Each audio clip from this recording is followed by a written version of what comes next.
Siempre hallarás a ese portavoz palestino angloparlante que sabe cómo hablar en una especie de jerga universitaria sobre los palestinos y promover esa agenda y ese enfoque.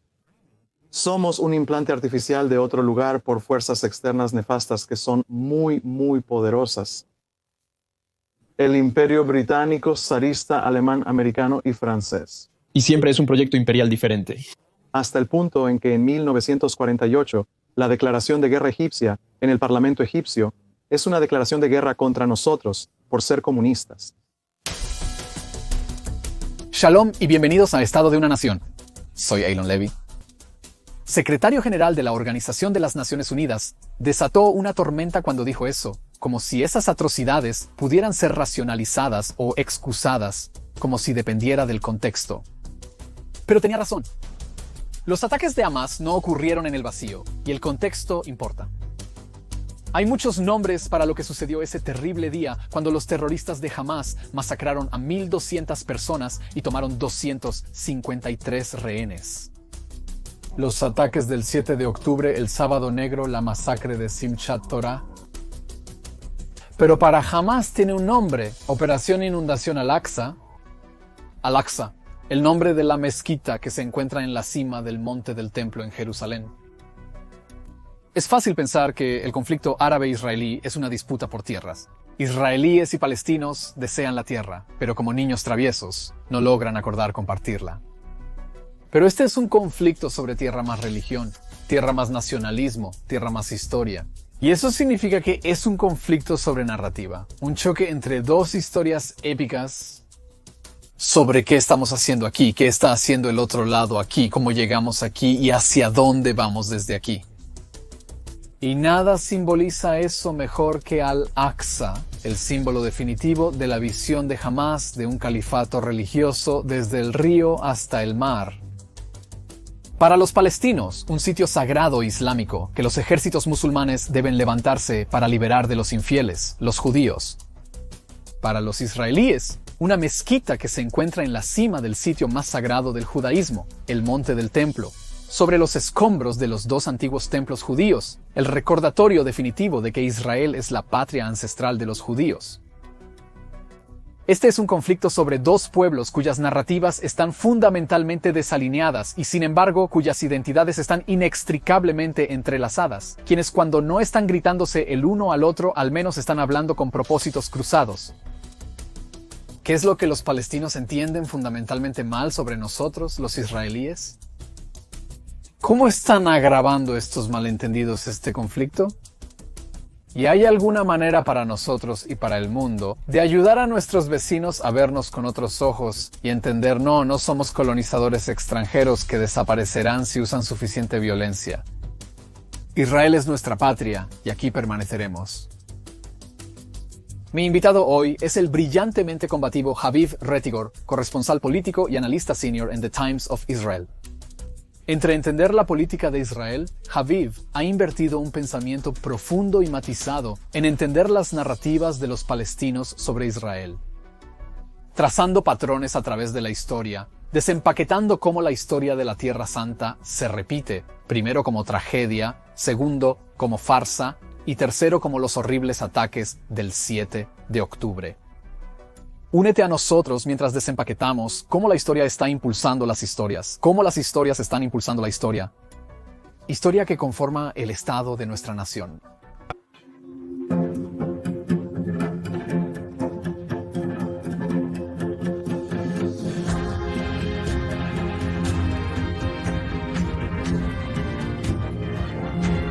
Haviv, bienvenido al programa.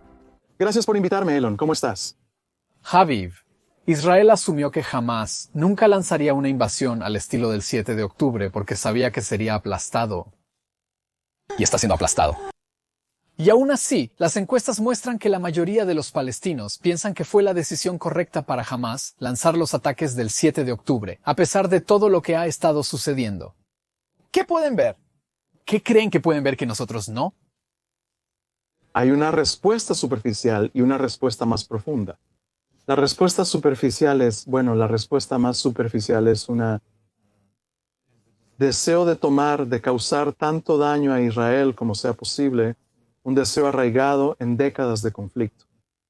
Pero el siguiente nivel es que es una clásica guerra de guerrillas. En una guerra de guerrillas, las fuerzas guerrilleras atacan al enemigo, a menudo a los civiles del enemigo, y luego se esconden detrás de sus propios civiles. Este es el movimiento clásico. Esto se observó en Vietnam, Argelia y en casi todos los lugares donde hay guerras de guerrillas. Y la guerra de guerrillas aún no se ha visto entre muchos palestinos. Por cierto, en Cisjordania, el apoyo a la masacre del 7 de octubre es mucho mayor que en Gaza. Porque no están pagando el precio por ello. Esos Que entienden el precio tienen un sentido mucho menor de lo grandiosa que fue la idea.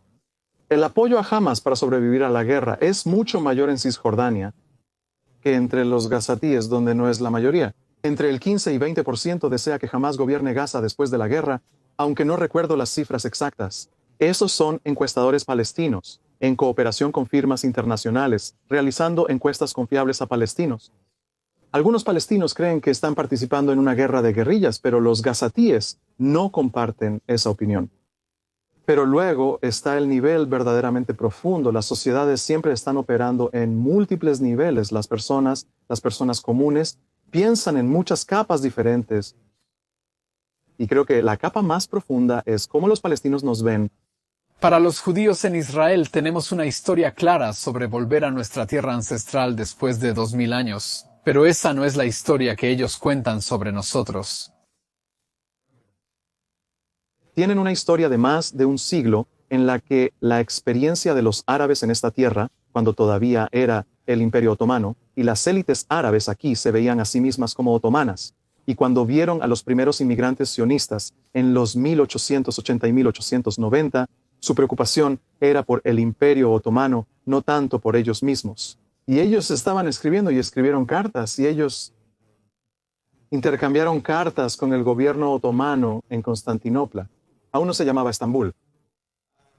Y la principal preocupación que tenían era una sensación que nunca realmente los ha abandonado, que somos algo distinto a lo que sentimos o afirmamos ser. Entonces, por ejemplo, ¿quiénes son los primeros sionistas? ¿Quiénes son los primeros inmigrantes sionistas a esta tierra? ¿Quiénes son los primeros judíos en la era moderna que, en cualquier número apreciable, llegan a la tierra de Israel? La respuesta simple es que son refugiados. Están huyendo del enorme aumento en pogromos y masacres de judíos que sigue al asesinato del zar en 1881. Nuestra historia básicamente es que aproximadamente a partir de 1880, Europa pasa cerca de 6 décadas volviéndose inhabitable para los judíos. Todos conocen el Holocausto, pero realmente no aprenden de él. Olvidan que fue la culminación de un proceso mucho más amplio, de exactamente dónde se expulsa a los judíos de las universidades en Rumania en 1882. El hijo del zar asesinado aprueba lo que se llaman las leyes de Mayo, leyes antisemitas que restringen aún más la vida de los judíos. Y de repente ves a los judíos haciendo fila en la embajada otomana en Odessa, en la actual Ucrania, judíos de habla rusa haciendo fila en la embajada para obtener permiso para entrar al Imperio Otomano para mudarse a lo que entonces era Palestina otomana. No todo se llama Palestina en ese momento. Una porción pertenece a la provincia de Beirut. Lo que está al norte de Netanya hoy es esencialmente parte de Beirut. Aún así hacen fila para ir a Israel. Y en la tierra de Israel, los árabes palestinos, árabes de esta tierra, están escribiendo cartas hablando de esos judíos, no como refugiados huyendo de los asesinos de esos. Los pogromistas del sur de Rusia hablan de nosotros como agentes de la Rusia zarista, la misma Rusia zarista de la que están huyendo. Somos agentes del zar ahora. Eso no es tan absurdo como suena. Es completamente opuesto a la experiencia judía. Pero si no es absurdo para ti, ¿por qué lo sería para otros? Me suena bastante absurdo desde esta distancia de la historia. Sí, nos suena ridículo ahora. Sonaba ridículo para los inmigrantes entonces. Pero si eres un otomano, tu gran archienemigo es el imperio zarista ruso. El imperio ruso, donde si vamos a comenzar nuestra historia sionista, en 1881, 3 años antes, terminó una guerra entre los otomanos y en la que los rusos conquistaron una parte significativa de los Balcanes a los otomanos. Fue algo así como la cuarta guerra en 80 años entre los otomanos y los rusos. Los rusos están constantemente erosionando a los otomanos. Son las guerras de Crimea, una ruso-otomana, son la mayor amenaza. Y también hay un tratado entre el Imperio ruso y el Imperio otomano y entre el Imperio Otomano y la mayoría de las principales potencias de Europa, llamado las capitulaciones. Las capitulaciones son una serie de tratados que los otomanos firman con las potencias occidentales, esencialmente para traer el comercio occidental a un imperio otomano muy empobrecido. Y una de las cosas que hacen estas capitulaciones es que otorga a los súbditos de estas potencias occidentales, Venecia, los austrohúngaros, los alemanes, les otorga a sus súbditos inmunidad ante la ley otomana, para que los comerciantes puedan entrar al Imperio Otomano desde Venecia, desde Viena, desde Moscú. Pueden comerciar, saben que no pueden ser arrestados en el Imperio Otomano y luego pueden regresar. Y eso es para impulsar ese comercio. Entonces estás diciendo que esta narrativa falsa en la que los palestinos creerían hoy en día, y entraremos en cuáles son los conceptos erróneos ahora, sobre los israelíes como colonialistas o agentes del imperialismo, es de hecho un concepto erróneo que se remonta hasta 1881, porque en esos 1880, cuando las autoridades otomanas intentaron arrestar a uno de estos sujetos rusos que son refugiados huyendo del zar y los pogromos y la muerte, lo que descubrieron, los judíos apelan a la embajada rusa siempre que pueden para salir de ello. Tienen algún recurso legal, ¿verdad? Si alguien te demanda, tienes legal, vas a tomar todos los recursos legales. y van a la embajada del régimen del que huyeron. Para la experiencia árabe de ese periodo hay un caso. Parece así, huele así. El hecho de que no sea la verdadera fuerza impulsora que trae a esos judíos es secundario a cómo se ve en el terreno para los árabes que viven en la tierra en ese momento. ¿Y cómo ves ese patrón luego recurriendo, evolucionando, transformándose y sufriendo esa metamorfosis hasta lo que tenemos hoy? En cada generación hay otra explicación para la nueva ola. Cuando los judíos sionistas están tratando de averiguar si el Technion, nuestra mejor escuela técnica hoy en día, nuestro Instituto Tecnológico de Massachusetts en Haifa. Pero en los años 20, mientras se está estableciendo, hay un gran debate sobre si deberíamos enseñar hebreo o alemán en el Technion. Los que dicen que debemos enseñar en alemán señalan algo muy simple. No puedes hablar, no puedes hacer física cuántica en hebreo en los años 20. El hebreo es un idioma rico y evocador. Es un idioma que se habla cada vez más en las calles de esta nueva comunidad, pero no sabe cómo hacerlo. ¿Física cuántica? Debemos hablar alemán en el Technion. Prensa árabe palestina, liberada en los años 1910, esencialmente por la caída de la censura otomana, y entonces realmente tenemos un discurso realmente rico en los medios palestinos. La prensa árabe palestina interpreta y habla sobre esa lucha intrajudía, sobre si enseñar física cuántica en alemán o rápidamente desarrollar física cuántica en hebreo para que podamos enseñar en hebreo, como un concurso entre la identidad imperial alemana, afinidad, afiliación de estos judíos, porque había una gran élite yequi entre los judíos. O de hecho, si tenemos este nacionalismo hebreo que está tratando de expresarse.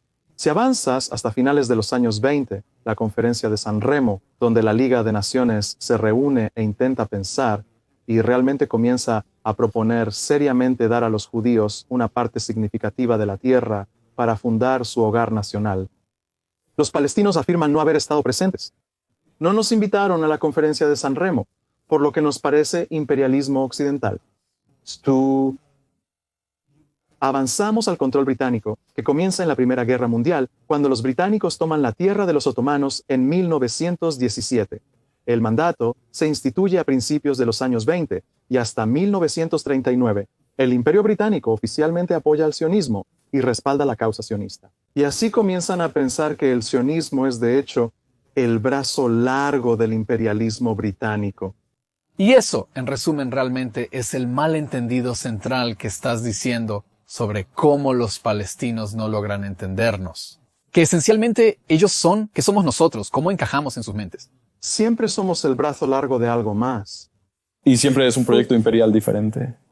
Diferente hasta el punto en que en 1948, la declaración de guerra de Egipto en el Parlamento egipcio es una declaración de guerra contra nosotros por ser comunistas. Los soviéticos nos están armando en 48, estamos bajo un embargo de armas estadounidense en 1970. En 48, Truman reconoció a Israel, pero luego no le dio las armas para luchar en la guerra. Y entonces, Stalin da la orden directamente desde Stalin a los checos para suministrar armas. Y hay hilos. Todos estos kibbutzim y los kibbutzim son las élites. Y tienes todos estos. Ya sabes, el Partido Socialista Mapai está en el poder. Y entonces el primer ministro egipcio en el parlamento egipcio, da el argumento para declarar la guerra contra el nuevo Estado de Israel. Y dice, ¿qué es esto? Habla sobre los kibbutzim. Dice que es esta planta comunista en la región. Y así, la declaración oficial de guerra incluye la frase que es una declaración de guerra contra el ateísmo y el nihilismo, por lo que se refieren al comunismo. 8 años después, para la guerra de 1956, los soviéticos reconstruyeron el ejército egipcio. El cambio es inmediato, pero en 48 somos soviéticos. Y si cambiamos ahora a 2024, nos ven como el brazo largo de... En una frase, el resto de la narrativa es que luego tenemos una alianza con los franceses, que nos suministra nuestras armas, hasta básicamente después de la guerra del 67, y luego, comenzando en 1970, una alianza muy cercana y duradera con los Estados Unidos. Y para ellos, hasta hoy... Entonces, ¿cuál es el malentendido central que desató el 7 de octubre? Así que tiene múltiples capas. Pero la primera capa es que somos un implante artificial de otro lugar por fuerzas externas nefastas que son muy, muy poderosas. El Imperio Británico, el Imperio Zarista, el Imperio Alemán, el Imperio Americano, el Imperio Francés, siempre somos parte del colonialismo. Somos parte del imperialismo, somos un proyecto de estas potencias extranjeras. Y puedes verlo porque nunca ha habido una relación entre el sionismo y varias fuerzas en el mundo. La tragedia aquí es que hay una estrategia que surge de ese análisis sobre nosotros. Si realmente soy un americano, planta de un pequeño colonialista, sabemos cómo deshacernos de los proyectos colonialistas. ¿Cómo nos deshacemos de los proyectos colonialistas? Nos deshacemos de ellos de la manera en que el Frente de Liberación Nacional de Argelia se deshizo de la Argelia francesa, se deshizo de la colonización europea francesa de Argelia. La violencia total, incluyendo contra civiles, ejerce una presión incesante hasta que los Pieds Noirs se van. Y luego los Pieds Noirs se van. Y así fue en 1962, el Frente de Liberación Nacional de Argelia expulsó a los franceses de esa manera. Ciudades enteras se vacían cuando 1 millón de personas abordan barcos.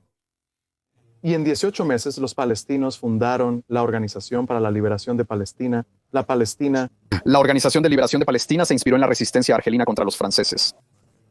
Es una conexión profunda hasta el punto en que Yasser Arafat, quien toma rápidamente el control de la Organización para la Liberación de Palestina poco después de su fundación, Yasser Arafat da un discurso en la Asamblea General de la Organización de las Naciones Unidas en 1974, un discurso famoso que argumenta que el sionismo es de hecho colonialismo y es presentado al podio por el presidente de la Asamblea General en ese momento, quien es el presidente de Argelia. En 1988, cuando Yasser Arafat se levanta para declarar la independencia, un Estado nacional independiente de Palestina lo hace en Argel. Y todo eso es un mensaje desde lo más profundo de este movimiento nacional palestino, que en los años 60 se modela en el Frente de Liberación Nacional, que vamos a expulsar a los judíos. Y eso es fascinante porque recuerdo haber visto una entrevista con el líder de Hamas, inmediatamente después del 7 de octubre, donde habla de que ninguna nación será liberada sin sacrificios y mártires. Y él invoca específicamente a Argelia y Vietnam, esa concepción de que los judíos son de alguna manera este implante extranjero.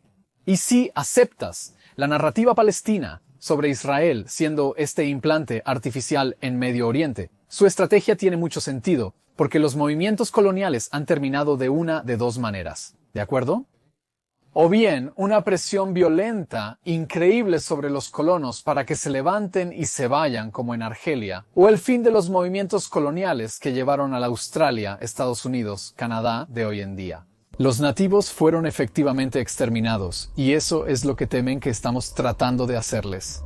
Y entonces me pregunto, dada la naturaleza de este malentendido y cuánta miseria les ha traído al no entender realmente lo que es Israel y aferrarse a este falso paradigma que nos ha atrapado en este conflicto recurrente, ¿por qué crees que se aferran a esta narrativa? En lugar de decir, está claro que hemos malinterpretado a los israelíes, corrijamos el rumbo y sigamos adelante. Pregunta fundamental. Es absolutamente crucial para mí que cuando nos preguntamos ¿Por qué los palestinos nos ven de maneras que claramente no somos, no nuestra experiencia histórica en el sentido más básico, que lo hagamos con una empatía tremenda? No simpatía, sino literalmente Superman en la trama. En otras palabras, ¿por qué tiene sentido para ellos? Son personas reflexivas, serias, inteligentes que saben. Probablemente nos conocen tan bien como nosotros a ellos, lo que significa que no muy bien, pero no son estúpidos. En su historia hay una buena y profunda razón. ¿Por qué nos considerarían algo que puede ser esencialmente eliminado a través de pura fuerza de voluntad y resistencia? En primer lugar, están esos modelos, Argelia francesa, y hay varios otros modelos que han utilizado. Argelia francesa llega en los años 60. La primera vez que los escuchamos hablar sobre colonialismo ya es en los años 30. En otras palabras, ya es un punto intelectual serio. El imperialismo surgió aún antes con los británicos y alemanes. Y entonces hay este discurso que dice que somos algo extranjero que llegó, pero en cada paso, si realmente escuchas la discusión palestina de su propia historia y la enseñanza de su propia historia se siente de esa manera, de una forma profunda, te daré un ejemplo. La Gran Revuelta Árabe del 36 al 39. En 1920 es la primera masacre árabe-palestina de judíos organizada en torno a una idea religiosa, en torno a la amenaza a Al-Aqsa por Haj Amin al-Husseini, una figura que tiene un gran peso en toda esta creación de esta visión palestina de nosotros en estos términos. Y luego nuevamente en 1929 y luego en 36.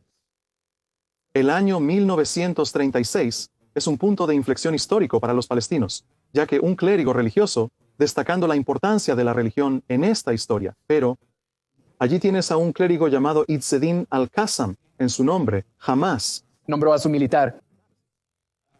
Izzeddin al-Qassam comienza el más alto tipo de discurso sobre cómo nos deshacemos de los judíos, y un discurso muy centrado en el Islam, sobre cómo nos deshacemos de los judíos, pero es fundamentalmente un discurso anticolonial. Y provoca masacres de judíos y disturbios y violencia los últimos 3 años. Y se llama la Revuelta Árabe. Los palestinos casi no tienen libros escritos en árabe sobre este evento. Y es un evento fascinante y no quieren hablar de ello, pero es un evento fascinante porque es el momento en que los palestinos declaran la guerra al Imperio Británico con esta visión de que el sionismo es un brazo del Imperio Británico. Y sin el Imperio Británico colapsará. Es idéntico a los palestinos que hoy nos dicen, a la cara rutinariamente, que si los estadounidenses dejaran de apoyarnos, colapsaríamos. Así declararon la guerra al Imperio Británico. Las fuerzas de avance británicas, como ahora las llaman en América, avanzan hacia Palestina para lidiar con esta rebelión contra el Imperio. Aplastan la revuelta, a veces de manera bastante brutal. Probablemente yo tengo para buscar el número, pero algo en el orden del 10% de los hombres en edad militar, en edad de luchar, son expulsados o asesinados. 10% en la población palestina. Están desarmados en gran medida. Y eso los deja como una población tambaleante cuando llega 1948. 1948 consiste en 2 guerras. Es el periodo que llamamos la Guerra Civil, que es 40-48. La Asamblea General de la Organización de las Naciones Unidas. Resolución hasta la Declaración de Independencia. Correcto, exactamente. Están luchando Y luego, después de mayo, 48, la invasión internacional de... La invasión que la primera mitad de la sociedad árabe-palestina realmente no puede montar una ofensiva seria contra los judíos porque habían gastado... Porque todavía están tambaleándose por haber hecho ese trágico malentendido en... Mientras tanto, los británicos, porque están lidiando con esta revuelta muy seria, los judíos se aferran a los británicos. Los judíos, básicamente, no tienen milicias. Básicamente no tienen armas. Y entonces los británicos construyen milicias judías en 36, y así los judíos emergen de la gran revuelta en 39 con una Hagana completamente formada, con fuerzas de élite completamente formadas de un tipo u otro, y varias milicias y varias capacidades para realmente participar en una guerra. Ser palestino durante ese trienio, lanzas esta rebelión contra los británicos. Los británicos te desarmaron y armaron a los judíos seriamente. En 1948, tras haber sido desarmado una década antes por el Imperio Británico, por supuesto que ibas a perder. A pesar de todo, lanzaron el 48. A pesar de eso, lanzaron el 48. No solo lo lanzaron, sino que ignoran por completo en esa historia que en 9 los británicos aplastaron la revuelta y luego se volvieron inmediatamente hacia el lado árabe. Deciden que el sionismo es una pérdida neta para el imperio y retroceden en el documento blanco. Correcto, el documento blanco, y se prohíbe a los judíos ir a Palestina cuando ya no pueden ir a América, Canadá, Gran Bretaña, Francia, Argentina o Brasil. Cerraron las puertas no solo de la tierra prometida, sino de todo el mundo a los judíos que escapaban del Holocausto. Los judíos, por la política imperial británica en 39, son esencialmente arreados a las cámaras de gas. Los británicos en 1939 desconocían las cámaras de gas, pero al enterarse de ellas después de la guerra, no acogieron a los desplazados y los mantuvieron en campos por años. Por lo tanto, la política británica en la memoria judía permite el Holocausto.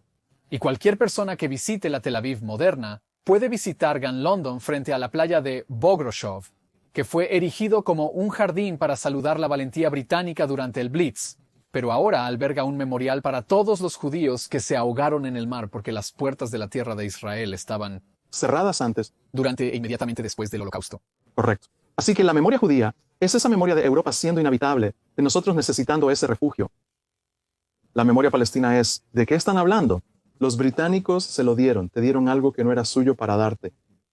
Los detalles de la historia te permiten formar ambas narrativas.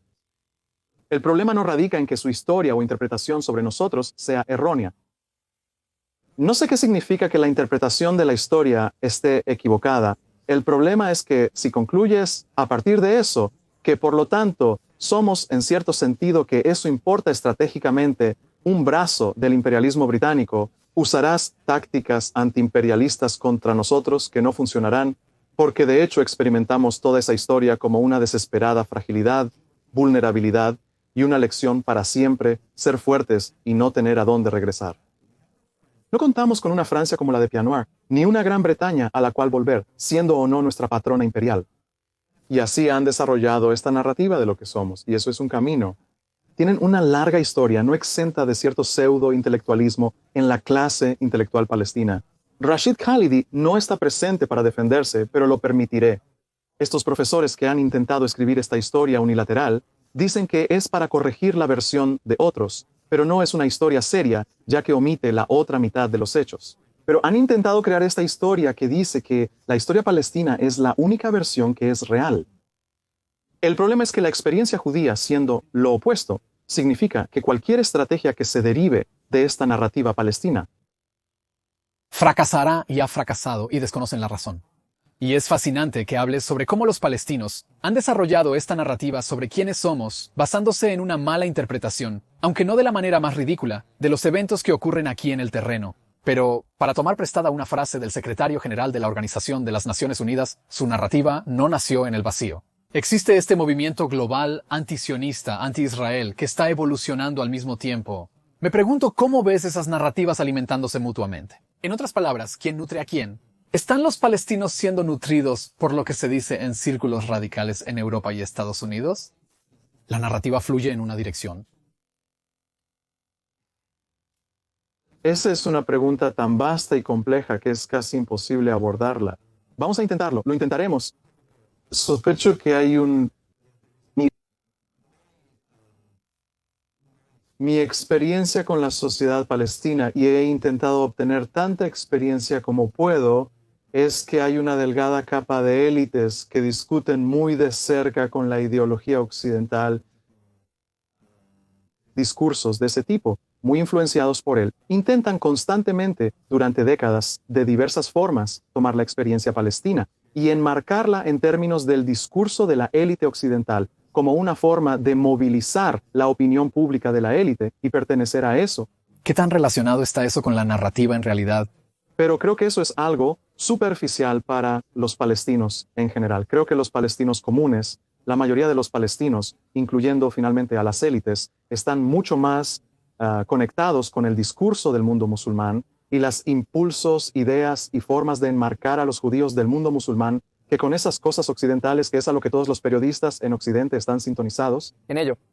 Siempre encontrarás a ese portavoz palestino de habla inglesa que sabe cómo hablar en el lenguaje del campus sobre los palestinos y promover esa agenda y ese enfoque. Pero los palestinos comunes están sintonizados con el idioma árabe y con los problemas y preguntas del mundo musulmán, Y entonces, si estamos hablando del lenguaje del campus, cuando ves esta enorme erupción de sentimiento anti-Israel en todo el mundo, mucha alegría desencadenada por la masacre del 7 de octubre, ¿qué están entendiendo mal sobre nosotros? ¿Están contando las mismas narrativas falsas que los palestinos están contando o hay una diferente dimensión occidental que estas personas en Harvard, estos campus, simplemente no entienden sobre nosotros? Cada palabra que he escuchado de todas esas protestas y discursos y campus, todo sale de, ya sabes, esa delgada capa de la élite palestina hablando inglés, culturalmente inglés, no solo el idioma inglés. Y todo es la vieja mala interpretación palestina. Es literalmente 1960. Todos leen Los Condenados de la Tierra, de Frantz Fanon. Es un doctor que se ofrece como voluntario con el Frente de Liberación Nacional en Argelia. Enmarca el discurso de la descolonización de una manera particular, y eso realmente expande la descolonización como un discurso en la academia occidental y la izquierda occidental. Todos están haciendo lo mismo. Vamos, no es nada interesante. Es fascinante que Israel se haya convertido en este tipo de coco del movimiento de descolonización y los palestinos, Hamás, se hayan convertido en ídolos del movimiento de descolonización. Porque uno de los puntos que hago que realmente molesta a muchas de estas personas es que el sionismo es quizás el movimiento anticolonial más exitoso del mundo. El pueblo judío es el único pueblo que ha podido levantarse de entre los escombros del imperio y reclamar dignidad soberana, igualdad e independencia en su patria ancestral. Deberíamos ser los líderes del movimiento de descolonización, pero ellos no lo ven así. Y me pregunto, ¿por qué crees que ese punto realmente les molesta y por qué no pueden conectarse con esa narrativa?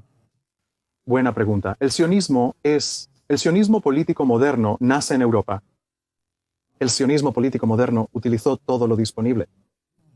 Utilizó imperios, amigos y a veces enemigos. Y una de mis anécdotas favoritas sobre eso, ¿sabes? Dices que los palestinos ven a los sionistas como estos imperialistas. Es que en el primer congreso sionista, todos los judíos de Shtetl que llegaron a Basilea para el primer congreso sionista, Herzl les dijo a todos que vistieran trajes, corbata blanca completa, porque dijo: necesitamos fingir hasta que lo logremos y convencer a estos europeos y a los aristócratas y la nobleza de que somos de ellos y que hablamos en serio y necesitamos convencerlos de que nos tomen en serio. Y eso fue tan exitoso que lograron engañar también a los palestinos para que creyeran la misma farsa. Lograron, creo, engañar a los intelectuales palestinos posteriores para que pensaran de ellos de esa manera, porque también es conveniente pensar en ellos de esa manera. Mira, si eres palestino, de acuerdo, y estás observando la inmigración sionista.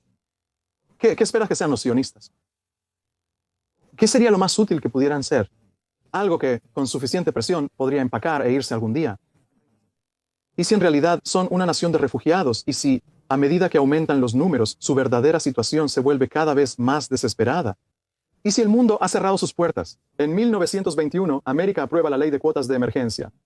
Creo que 120 mil judíos desembarcaron en el puerto de Nueva York ese solo año. Y creo que alrededor de 1000 quizás están llegando a la tierra de Israel. El 95% de los judíos, de los aproximadamente 3 millones de judíos que abandonan Europa entre 1880 y 1920, van a oeste. Y menos del 5%, quizás ni siquiera el 2%, se estima que hay alrededor de 50,000. Dicen que tal vez sean 80,000. Fue una buena inversión. Compraron propiedades en Tel Aviv. Pero es este pequeño... Manhattan tampoco está mal. Ellos tienen esta pequeña fracción que viene aquí y luego sube. Ahora solo en 1935, 65,000 judíos alemanes llegan aquí hablando alemán. Bueno, te daré una pista de por qué, ¿verdad? Están huyendo del nazismo. Y así los judíos se están volviendo cada vez más desesperados. Esos judíos en 1920, ¿por qué el Congreso de los Estados Unidos aprueba la ley de cuotas de emergencia, comenzando a controlar masivamente la entrada de judíos, y en 1924 una ley de cuotas aún más estricta, hasta el punto en que pasa de 100,000 y algo a alrededor de 3,000 al año? Lo hace debido a la Guerra Civil Rusa. La Guerra Civil Rusa, 1918-1921, tras la Revolución Bolchevique, fue una guerra de 3 frentes donde casi todos los ejércitos involucrados, rusos blancos, rojos y nacionalistas ucranianos, masacraron a los judíos en masa al encontrarse con sus pueblos. Se estima que hasta 150,000 judíos fueron asesinados durante ese periodo de 3 años. Europa es cada vez más intolerante. Nosotros los judíos hemos olvidado por completo. Esta historia ha sido opacada por las tragedias y traumas mucho mayores que llegaron en los años posteriores a ella. Correcto. Y entonces no ven esa historia porque no hablamos de ella. Hablamos de esa inmigración como una inmigración idealista, nacionalista, que todos son también refugiados Porque le ponemos un positivo, en lo que fue gente judía. huyendo por sus vidas, absolutamente. Y así es como esos inmigrantes hablaban de sí mismos una vez que llegaron aquí. Pero no habrían venido de no ser refugiados. Y entonces no tenemos eso. No escuchan cuando contamos nuestra verdadera historia. Pensar en el día después de Hamás tomará tiempo, aunque desearía que fuera la próxima semana. Una de las cosas de las que estamos hablando es la desradicalización, la necesidad de asegurarnos de que la próxima generación en Gaza no sea criada con una dieta de yihad y martirio. Y parte de esa desradicalización va a tener que ser corregir las narrativas perniciosas y peligrosas que han estado contando, que han estado alimentando este conflicto. ¿Ves alguna posibilidad de desafiar esta narrativa subyacente y hacer que los palestinos quizás nos vean bajo una luz diferente? Es todo lo que hemos dicho hasta ahora, es cierto sobre Hamás. Pero Hamás añade otra capa falsa a las capas más nacionalistas, que es la capa religiosa. Si no se aborda el aspecto religioso, no se podrá desradicalizar Gaza. Y la capa religiosa, porque no están pensando en términos seculares y marcos de referencia, tienen un arco de historia mucho más largo y tienen otro problema que otros no tienen. Si no estás pensando en la capa religiosa, estoy tratando de pensar cómo tomar algo muy grande y decirlo muy brevemente. Durante el último siglo y medio, un gran número de intelectuales y pensadores musulmanes han estado haciendo esta pregunta masiva y abrumadora. ¿Qué diablos nos pasó en nombre de Dios? ¿Por qué el Islam se ve como se ve ahora? El Islam representaba el apogeo del poder, la prosperidad y la ciencia. Y luego, 400 años después, se queda atrás de todos. ¿Qué pasó? Y responden a esa pregunta de varias formas. Y algunas de estas respuestas realmente hablan sobre las instituciones occidentales, el Estado moderno establecido en Westfalia, cosas así. Si tenemos eso, recuperaremos nuestro encanto. Esto da lugar a movimientos nacionalistas árabes, o al menos a sus bases intelectuales. Pero hay una rama entera de respuestas a esa enorme y gigantesca pregunta que dice que lo que nos pasó fue que nos hemos alejado mucho de nuestro Dios y mucho de nuestro plan de Dios. Una de las ideas fundadoras del Islam, porque la primera experiencia musulmana es esta increíble y asombrosa expansión. Muhammad en su vida, el propio profeta, es un emperador conquistador. Y los musulmanes no sabían cómo explicar su propio gran éxito militar. Y entonces hay un Discurso, un llamado a lo divino, sí. es una de las pruebas en la historia y discurso musulmán. Hay más pruebas espirituales. Hay pruebas sobre la poesía del Corán, siendo demasiado hermosa para no ser divina. Hay otras formas de hablar de ello. Esta es una forma común de probar nuestra religión en el judaísmo y cristianismo medievales. En el Islam, una de las grandes pruebas es que la conquista, ese poder terrenal, es un reflejo de esa cercanía al plan de Dios para la historia, de cuánto nosotros y Dios nos complementamos. Y si eso es cierto, entonces, ¿qué significa la debilidad? ¿Qué dice de nosotros la debilidad en la política, la debilidad económica, la debilidad en el desarrollo científico? Nos dice en el nivel más fundamental que nosotros y nuestro Dios no estamos cerca. No estamos íntimamente conectados con el plan de Dios. La gracia divina no está sobre nosotros debido a algo que estamos haciendo mal. Y por lo tanto, el éxito de Israel provoca una crisis religiosa de fe muy profunda, estás diciendo. Es un problema teológico. Crea un impulso hacia una especie de piedad premoderna que busca un retorno a la gracia de Dios, lo cual resolverá nuestro problema geopolítico. El problema de Israel es que tanto el Islam se muestra débil frente a Israel de una manera que no se muestra débil frente a los grandes imperios. Así que uno de los grandes ejemplos que me gusta usar, tanto porque es uno de los grandes fundadores intelectuales del Islam Salafi, de este tipo de idea y movimiento dentro del Islam Sunni, es un teólogo llamado Rashid Rida, quien vivió en el Cairo a finales del siglo XIX. Él es originario de Beirut, lo que significa que parte de la cuestión palestina está absolutamente en su mente. En 1898 funda la influyente revista Al-Manar en El Cairo, escribiendo en respuesta al primer Congreso sionista de 1897, al cual siguió de cerca. Y escribe una carta a los árabes de Palestina. Y en esa carta les dice, comienza la carta, ustedes complacientes insignificantes. Permitirán, estoy parafraseando mal, pero la gente puede buscar esto. Es una cita bien conocida. Permitirán que los nada empobrecidos del mundo, las personas más despreciadas que son expulsadas y convertidas en refugiados de cada rincón y cada nación, permitirán que ellos los hagan retroceder. Rashid Reed vive bajo el dominio imperial británico, lo cual le genera dificultades. En su época, Gran Bretaña controla Egipto. Y por lo tanto, el hecho de que luego sean derrotados por personas que son los refugiados más desamparados del mundo debe ser una fuente de profunda ofensa y dolor. Sí, y no es simplemente vergüenza. No es solo vergüenza.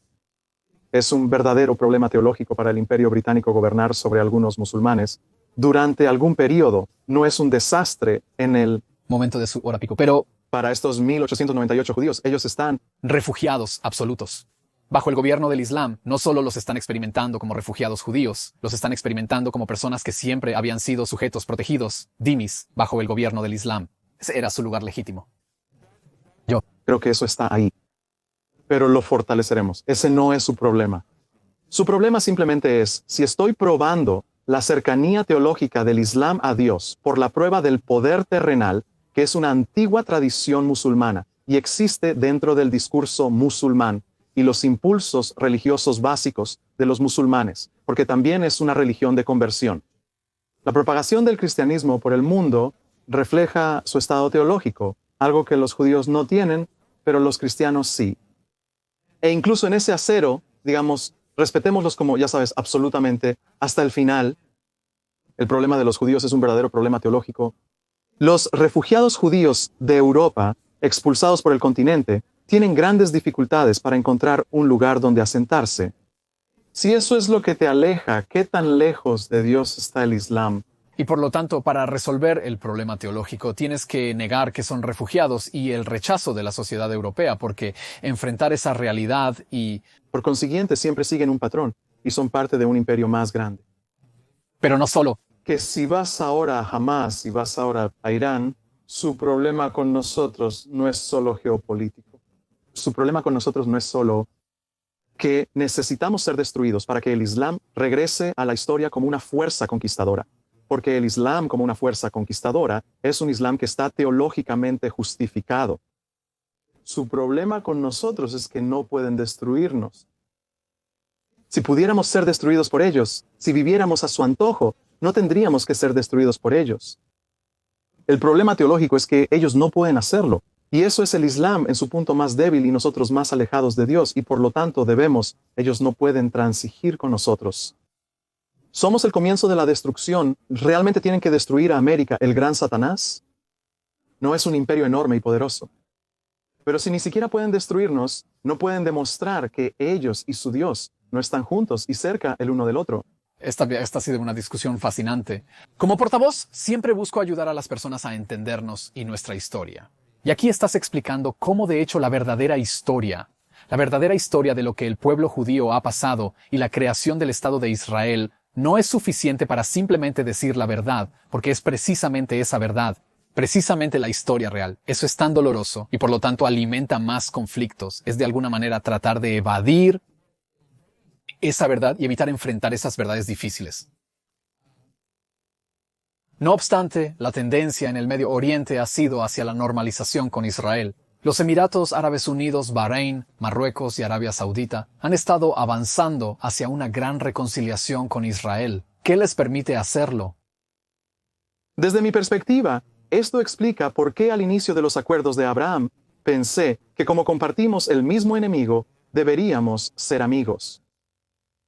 Luego los emiratíes no solo normalizaron con nosotros, sino que hicieron la paz e invitaron a los israelíes. Y respetaron y apreciaron a los israelíes y querían mostrar al mundo su profundo respeto por Israel. Y he comenzado a hablar con personas involucradas en esta paz con los emiratíes, incluyendo a los emiratíes. Sentimos que algo muy profundo está ocurriendo aquí. ¿Y no se trata de Israel? Absolutamente. Quieren a Israel como aliado contra Irán. Israel está ansioso porque sea un aliado. Contra Irán. A veces estos cambios a nuestro alrededor no necesariamente tienen relación con nosotros.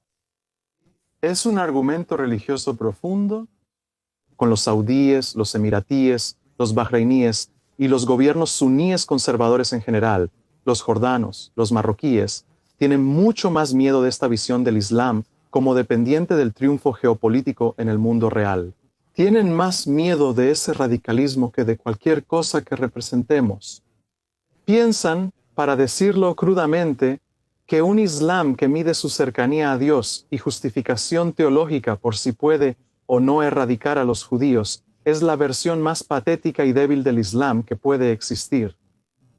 Y es un Islam desestabilizador, es un Islam de proxies iraníes que van a todas partes para básicamente demoler sus propias sociedades mucho antes de que nos hagan daño.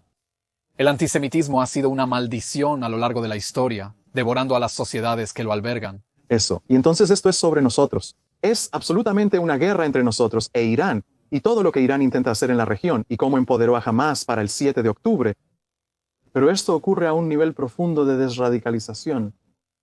Esto se trata de una guerra por lo que significa el Islam y cómo el Islam vuelve a entrar y toma su lugar, recupera su mojo, vuelve a entrar y toma su lugar, recupera su mojo. ¿Cómo desradicalizas Gaza? Una de las razones por las que soy optimista sobre el futuro de Gaza, a pesar de que ahora todo parece catastróficamente sombrío. Por favor, ¿vamos a encontrar algo de luz al final de eso, sí? Cuando los saudíes y los emiratíes dejan saber, a veces implícitamente, a veces filtrado a la prensa, a veces públicamente en entrevistas con la British Broadcasting Corporation, que quieren ser parte de la reconstrucción. No sé cómo desradicalizar a los palestinos, no sé cómo llegar a mí, por favor, deja de tener esa idea, no sé cómo hacer eso.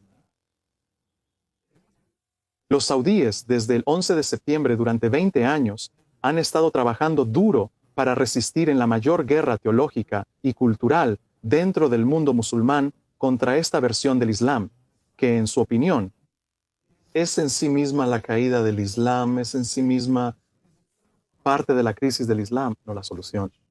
Y quieren entrar a Gaza y ayudar a solucionar eso de Gaza, que destruirá a Gaza para siempre, sin importar lo que suceda con esta guerra. Si Hamás continúa, volverá a destruir Gaza de alguna manera. Y que una vez que Hamás se vaya, de repente hay un vacío. Una vez que Hamás se vaya, habrá un vacío que nada podrá llenar. Existe una visión alternativa, una ideología que ha experimentado cierta desradicalización y podría llenar el vacío, guiándonos hacia un camino más pacífico. Inshallah, está bien. Javi Vértigo, muchas gracias. Gracias. Gracias por acompañarnos. Suscríbete en YouTube o donde escuches tus podcasts para más discusiones fascinantes detrás de las escenas y entre los titulares. Muchas gracias.